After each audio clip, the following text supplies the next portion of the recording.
Oh, welcome back. Come in, out of the biting cold.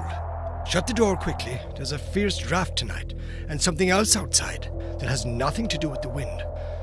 I noticed the tracks in the snow near the cabin this morning. Not fresh enough to explain, not old enough to ignore. I don't have much time. But for now, I must ask you, do you remember what Dyer and Danforth uncovered last time? The vast murals, the long history carved into stone, and the unsettling realization that the city's creators were undone by things of their own making. Part 8 left us with knowledge, but not comfort. The city felt less abandoned and more watchful. This is part 9 of At the Mountains of Madness, part of our ongoing Timeless Terrors series. We're moving beyond recorded history now, into spaces the murals no longer explain.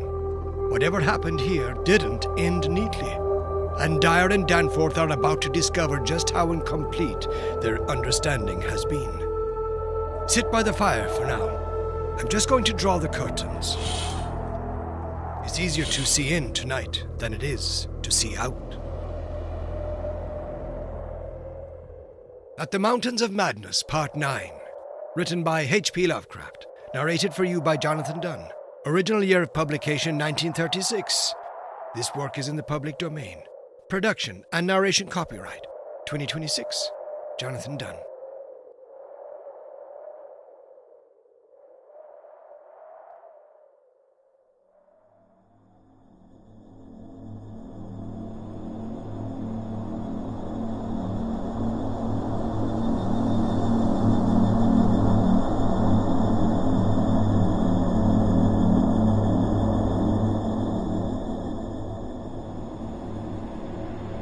I have said that our study of the decadent sculptures brought about a change in our immediate objective.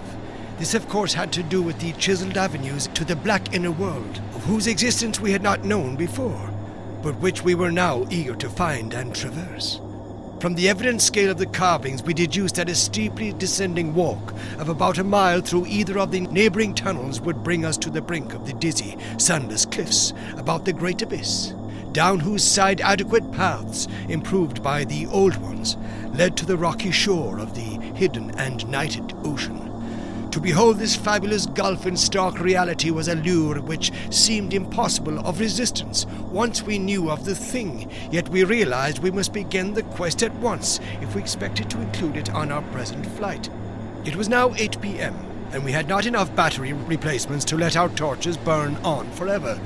We had done so much of our studying and copying below the glacial level that our battery supply had had at least 5 hours of nearly continuous use, and despite the special dry cell formula would obviously be good for only about 4 more. Though by keeping one torch unused, except for especially interesting or difficult places, we might manage to eke out a safe margin beyond that. It would not do to be without a light in these cyclopean catacombs. Hence, in order to make the abyss trip, we must give up all further mural deciphering. Of course, we intended to revisit the place for days and perhaps weeks of intensive study and photography, curiosity having long ago got the better of horror. But just now we must hasten. Our supply of trailblazing paper was far from unlimited, and we were reluctant to sacrifice spare notebooks or sketching paper to augment it. But we did let one large notebook go. If worst came to worst, we could resort to rock chipping, and of course it would be possible, even in case of really lost direction, to work up to full daylight by one channel or another, if granted sufficient time for plentiful trial and error. So at last, we set off eagerly in the indicated direction of the nearest tunnel. According to the carvings from which we had made our map, the desired tunnel mouth could not be much more than a quarter mile from where we stood, the intervening space showing solid-looking buildings quite likely to be penetratable still at a sub-glacial level. The opening itself would be in the basement, on the angle nearest the foothills, of a vast 5-pointed structure of evidently public and perhaps ceremonial nature, which we tried to identify from our aerial survey of the ruins. No such structure came to our minds as we recalled our flight. Hence, we concluded that its upper parts had been greatly damaged, or that it had been totally shattered in an ice rift we had noticed. In the latter case, the tunnel would probably turn out to be choked, so that we would have to try the next nearest one, the one less than a mile to the north. The intervening river course prevented our trying any of the more southerly tunnels on this trip, and indeed, if both of the neighboring ones were choked, it was doubtful whether our batteries would warrant an attempt on the next northerly one, by about a mile beyond our second choice. As we threaded our dim way through the labyrinth with the aid of map and compass, traversing rooms and corridors in every stage of ruin or preservation, clambering up ramps, crossing upper floors and bridges, and clambering down again, encountering choked doorways and piles of debris, hastening now and then along finely preserved and uncannily immaculate stretches, taking false leads and retracing our way, in such cases removing the blind paper trail we had left, and once in a while striking the bottom of an open shaft through which daylight poured or trickled down. We were repeatedly tantalized by the sculptured walls along our route. Many must have told tales of immense historical importance, and only the prospect of later visits reconciled us to the need of passing them by. As it was, we slowed down once in a while and turned on our second torch.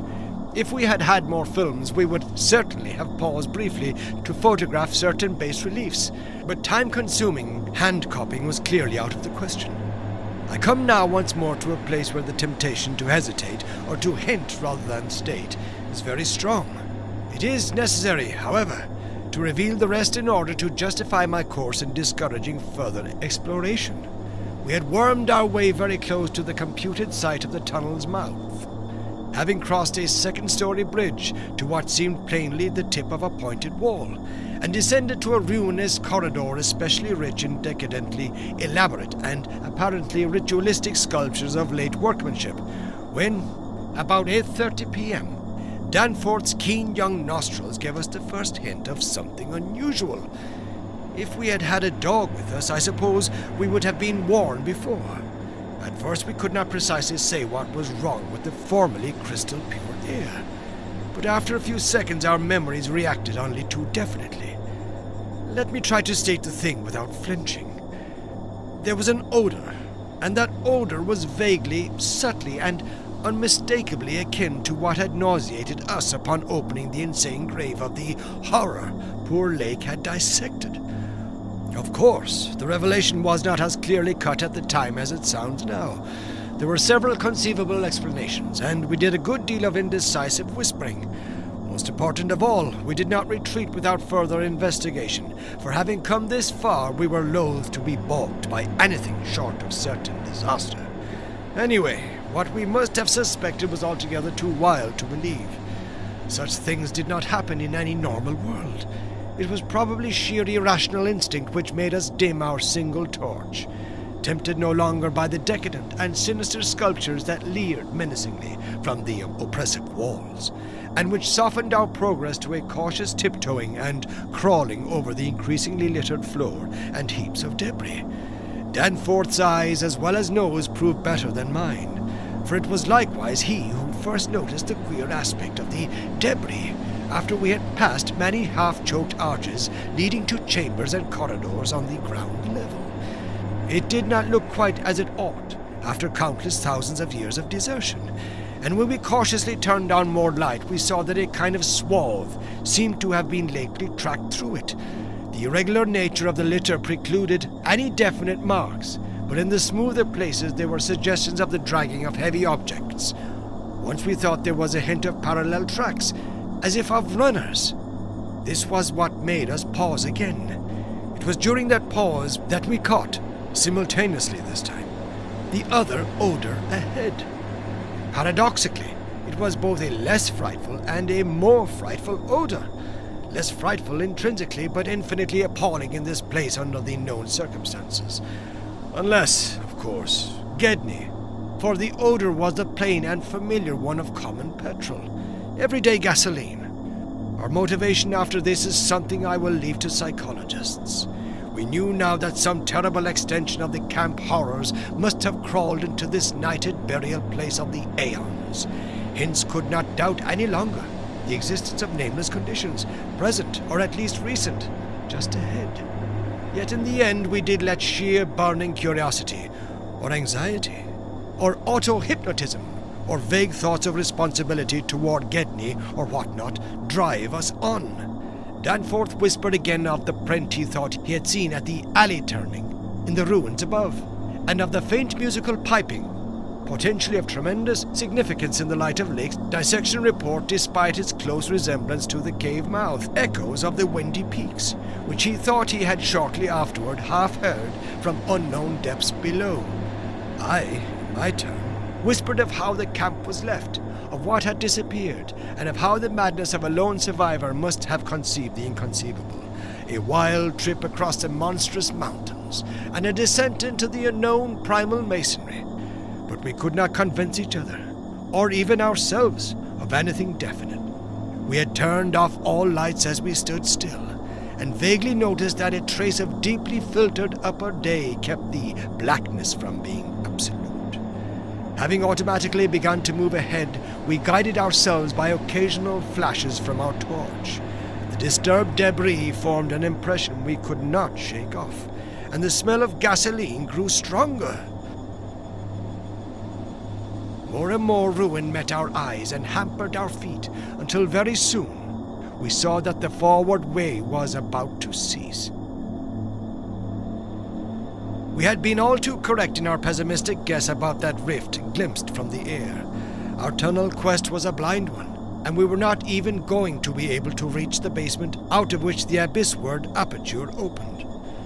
The torch, flashing over the grotesquely carven walls of the blocked corridor in which we stood, showed several doorways in various states of obstruction, and from one of them the gasoline odor, quite submerging that other hint of odor, came with a special distinctness. As we looked more steadily, we saw that beyond a doubt there had been a slight and recent clearing away of debris from that particular opening. Whatever the lurking horror might be, we believed the direct avenue toward it was now plainly manifest. I do not think anyone will wonder that we waited an appreciable time before making any further motion. And yet, even when we did venture inside that black arch, our first impression was one of anticlimax.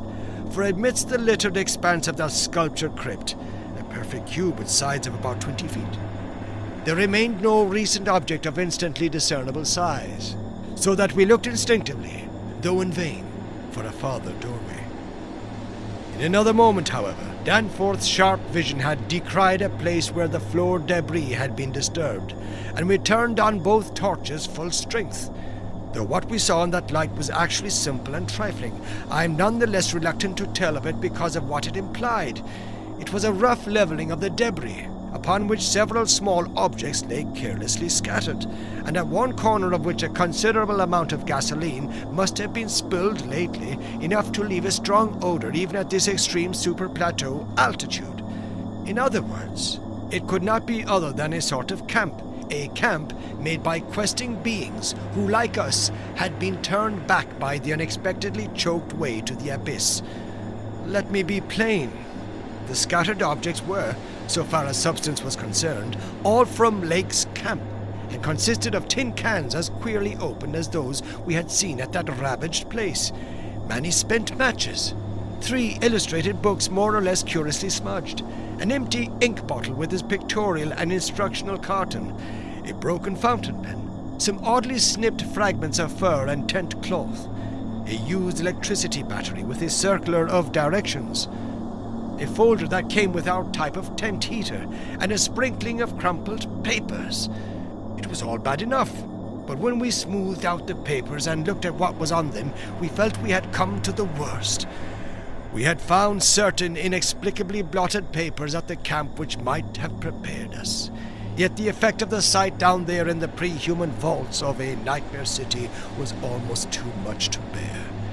A mad Gedney might have made the groups of dots in imitation of those found on the greenish soapstones, just as the dots on those insane 5-pointed grave mounds might have been made, and he might conceivably have prepared rough, hasty sketches, varying in their accuracy or lack of it, which outlined the neighboring parts of the city and traced the way from a circularly represented place outside our previous route, a place we identified as a great cylindrical tower in the carvings, and as a vast circular gulf glimpsed in our aerial survey, to the present 5-pointed structure and the tunnel mouth therein.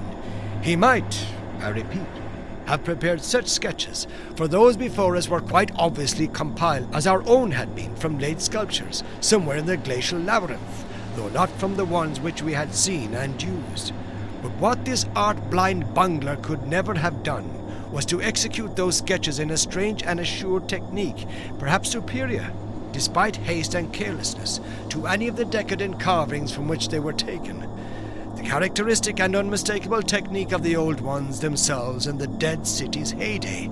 There are those who will say Danforth and I were utterly mad not to flee for our lives after that, since our conclusions were now, notwithstanding their wildness, completely fixed, and of a nature I need not even mention to those who have read my account as far as this.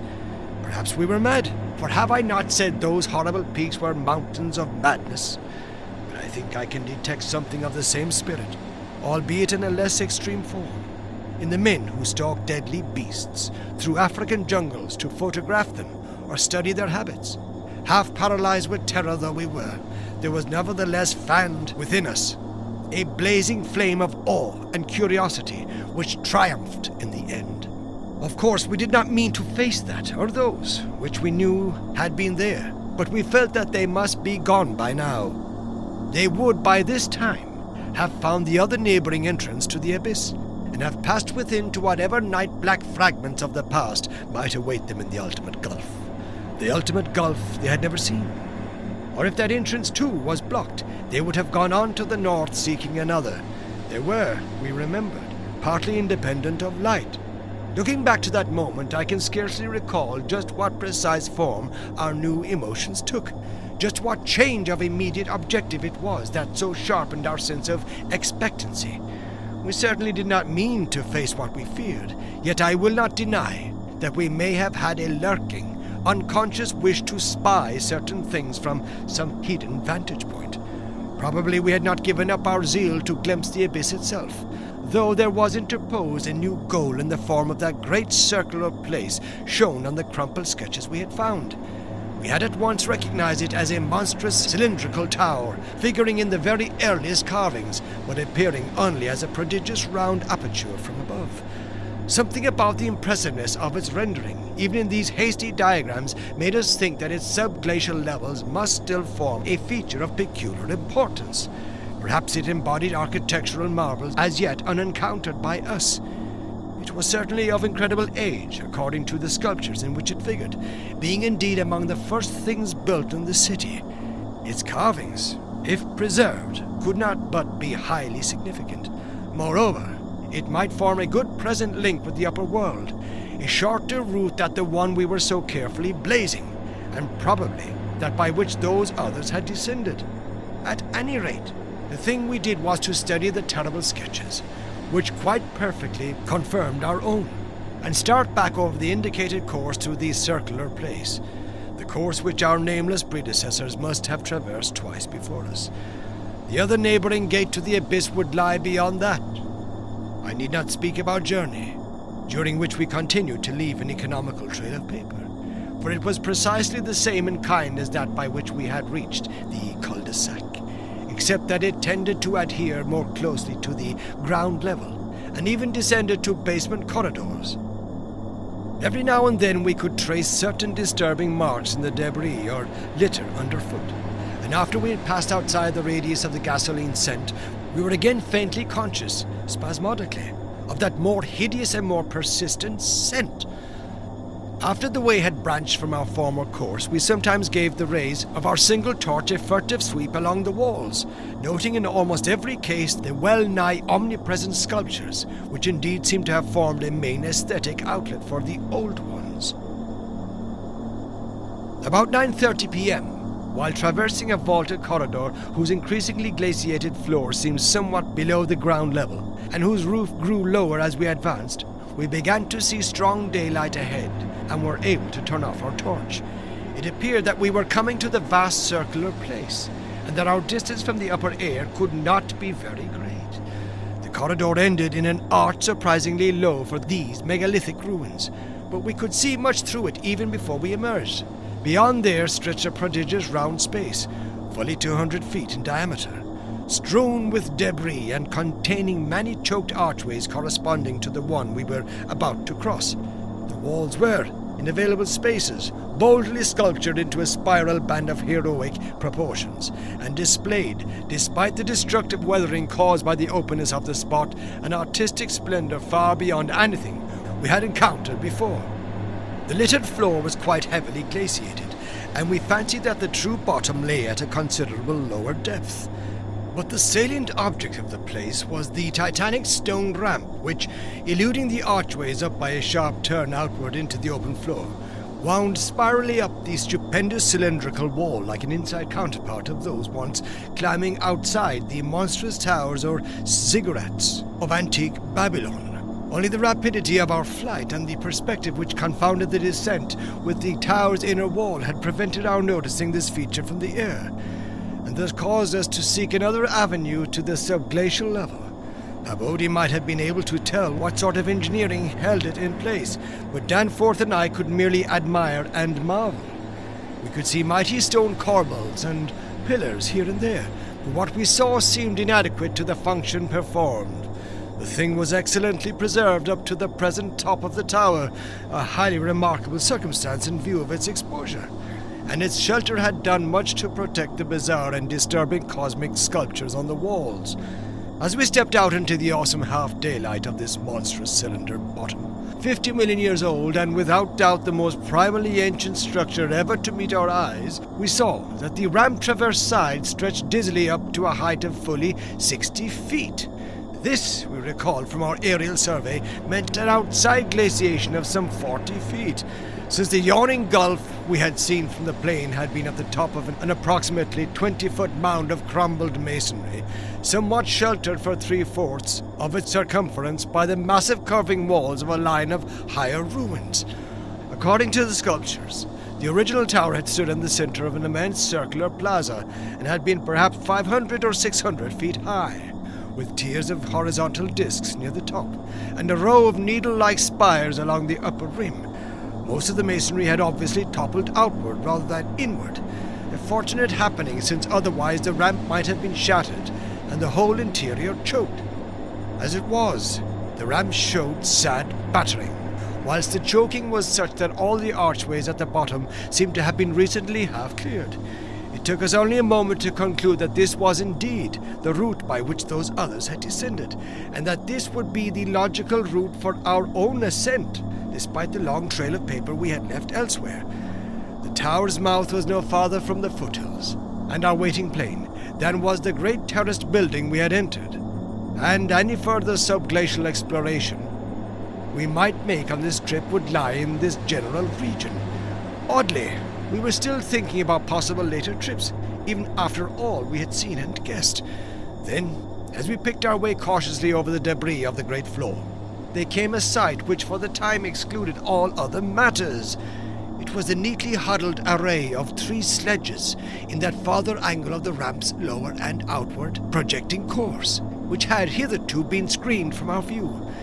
There they were, the 3 sledges missing from Lake's camp, shaken by a hard usage which must have included forcible dragging along great reaches of snowless masonry and debris, as well as much hand portage over utterly unnavigable places. They were carefully and intelligently packed and strapped, and contained things memorably familiar enough: the gasoline stove, fuel cans, instrument cases, provision tins, tarpaulins obviously bulging with books, and some bulging with less obvious contents. Everything derived from Lake's equipment.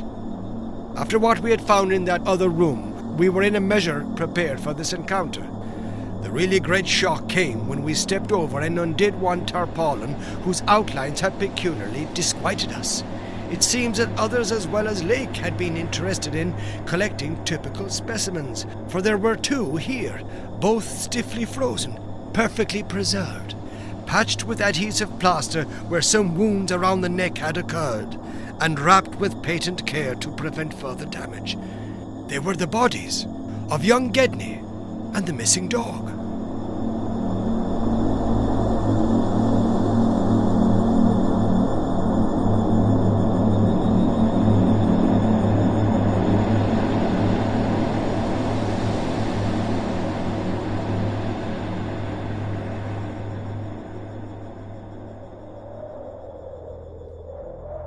Well, that's where we leave them tonight.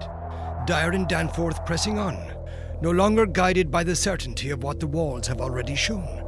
The city has yielded its history, but not its secrets, and what lies beyond the known passages feels markedly different.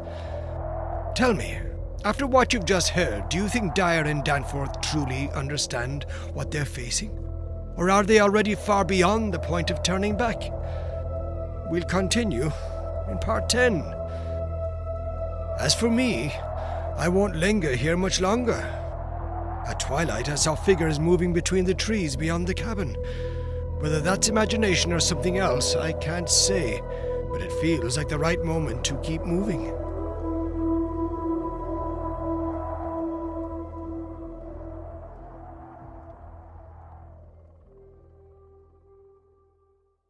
This has been At the Mountains of Madness, Part 9, written by H.P. Lovecraft, narrated for you by Jonathan Dunne. Original year of publication 1936.